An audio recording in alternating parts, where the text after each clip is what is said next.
خوشبو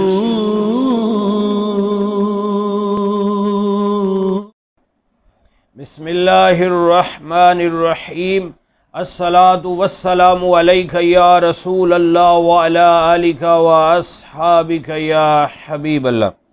معزز ناظرین السامعین، رمضان المبارک 2 ہجری میں جنگ بدر، غزوہ بدر، اسلام اور کفر کا پہلا بڑا معرکہ، جس نے اسلام کی شان و شوکت کو بلند و بالا کر دیا اور کفار کی شان و عظمت کو خاک میں ملا دیا اور ان کی کمر توڑ کر رکھ دی۔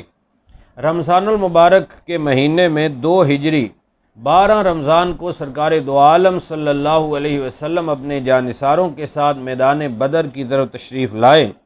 اللہ نے اپنے محبوب صلی اللہ علیہ وسلم کو اس شان و عظمت سے نوازا ہے کہ آقا علیہ الصلاۃ والسلام نے میدان بدر سے، جو غزوہ بدر کا دن ہے جمعۃ المبارک، اس سے 1 دن پہلے ہی آپ نے میدان بدر میں قدم رنجہ فرمایا اور آقا علیہ الصلاۃ والسلام نے میدان بدر کا معائنہ فرمایا، اور پیارے آقا صلی اللہ علیہ وسلم کے مبارک ہاتھ میں ایک چھڑی، ایک لاٹھی پکڑی ہوئی تھی۔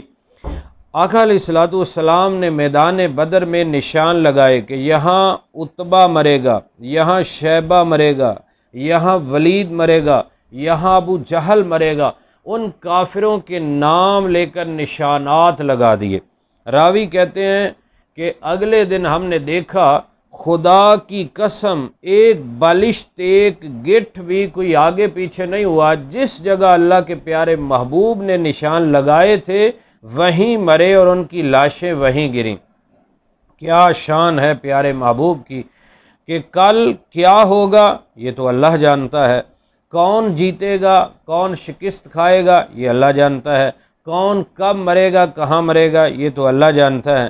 قرآن مجید کی یاد میں بھی ہے، لیکن اس کا وہی مطلب، وہی عقیدہ جو اہل سنت و جماعت کا عقیدہ ہے کہ سب کچھ اللہ جانتا ہے، لیکن اللہ کی عطا سے اس کے پیارے جانتے ہیں۔ اور اللہ نے اپنے محبوب کو یہ عطا فرمایا کہ آقا علیہ الصلاۃ والسلام نے میدان بدر سے پہلے بتا دیا کہ فتح بھی ہماری ہے اور کافر مریں گے اور اس جگہ پہ مریں گے، اور پھر وہی ہوا۔